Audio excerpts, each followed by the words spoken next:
Your brain is not fixed. It reshapes itself based on what you repeatedly think, do, and expose it to, which means the way you feel right now, the way you think right now. None of it is permanent. All of it is workable. Here are 9 ways to start. 1. Change your self-talk. Your brain believes what you repeatedly tell it. Whatever the internal voice says on repeat about who someone is, what they're capable of, the brain builds around it. Research on neuroplasticity shows that repeated thought patterns physically strengthen neural pathways over time. The brain doesn't distinguish between what's true and what's habitual. It just builds in the direction it's pointed. 2. Visualize success daily. The brain can't tell imagination from reality. Brain imaging studies show that vividly imagining an action activates many of the same neural regions as physically performing it. A brain that has repeatedly rehearsed success recognizes the path when it appears in reality and responds faster, with less hesitation, because it has already been there before. 3. Move your body. Exercise boosts dopamine, serotonin, and focus. Exercise triggers the release of the brain's primary mood-regulating chemicals. Research shows regular physical movement is as effective as antidepressant medication for mild to moderate depression.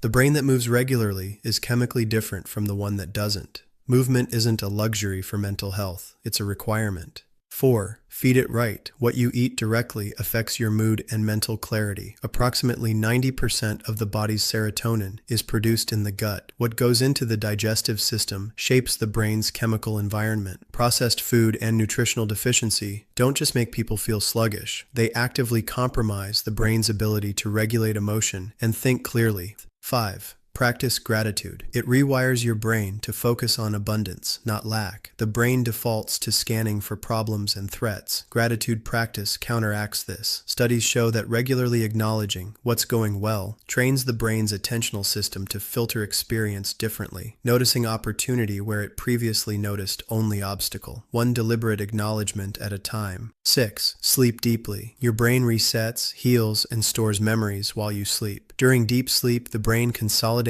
memories, clears waste, and repairs neural connections. Research shows even mild sleep deprivation significantly impairs judgment, emotional regulation, and cognitive performance, often without the person realizing how compromised they are. Sleep isn't the reward at the end of a productive day. It's what makes the productive day possible. 7. Limit negativity. Protect your mental space like your life depends on it, because it does. Research on emotional contagion shows that prolonged exposure to negative environments and people alters stress hormone levels and shifts the brain into chronic threat detection. It doesn't take dramatic trauma to change a brain. It takes consistent low-level exposure to the wrong inputs over time. 8. Learn something new. Growth keeps your brain flexible and resilient. When the brain encounters new information and skills, it forms new neural connections and stays flexible. Research on cognitive reserve consistently shows that people who keep learning maintain sharper cognitive function for longer, not because they were born with better brains, but because they kept challenging them. 9. Surround yourself with peace. Calm environments help your brain regulate emotions better. Research on environmental psychology shows that calm, ordered spaces reduce cortisol levels and improve the brain's ability to think clearly and respond without overreacting.